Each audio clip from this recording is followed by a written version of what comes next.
In better times, these dishes and mattresses and bookshelves would have helped furnish a new refugee's home. I like to read Bible, okay? Oh, yeah. I like Bible. Hey, look around, man. See if you find something. Yeah. This is my card. You gotta move from here. Where they going? Well, World Relief Jacksonville is closing. It's closed, never work. Closing, yeah. But there haven't been a lot of new refugees lately.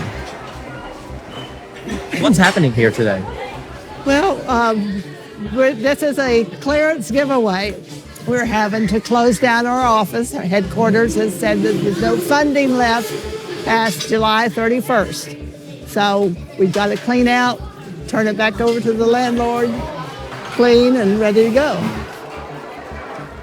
World Relief in Jacksonville, an office that once resettled as many as 500 refugees in a year, has so far this year taken in just 3. It's the money. Our funding was per refugee. So for every refugee we got, the more money we had to be able to have staff and be here.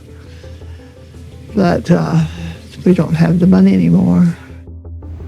That's because under the Trump administration, refugee admissions have reached historic lows.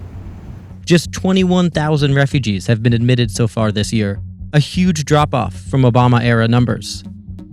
That policy has trickled down. Over the past 2 years, dozens of resettlement offices across the country have shut down. That also means fewer resources for the refugees who were already here.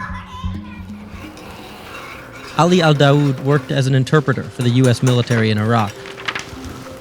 He and his wife Jory were resettled in Jacksonville by World Relief in 2017.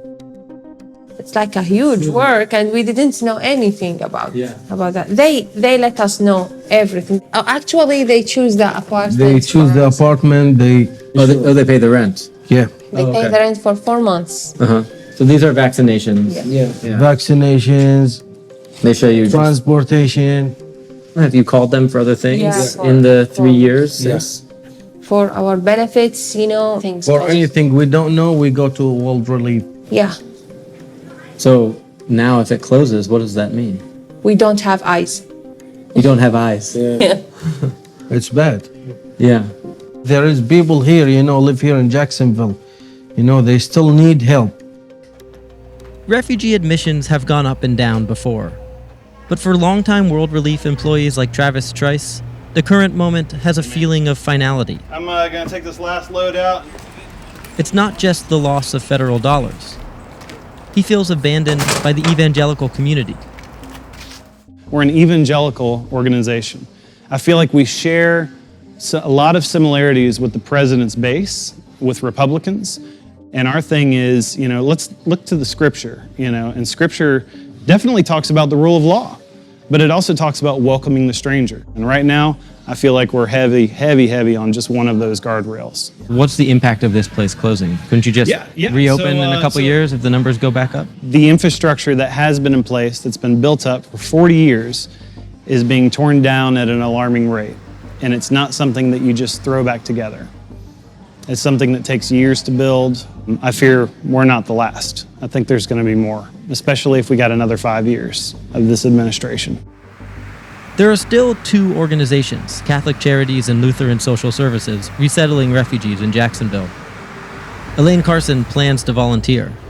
I took our last family to the health department Tuesday. But at some point you're going to have to say, we don't do that anymore. Oh, You'll keep doing this. I'm free. You're going to do this no matter what. Yeah. Even if you're not paid, if the government doesn't sign off, you're going to do it anyway. The first 3 years, I was a volunteer. Now I'll be a volunteer afterwards. It is my life.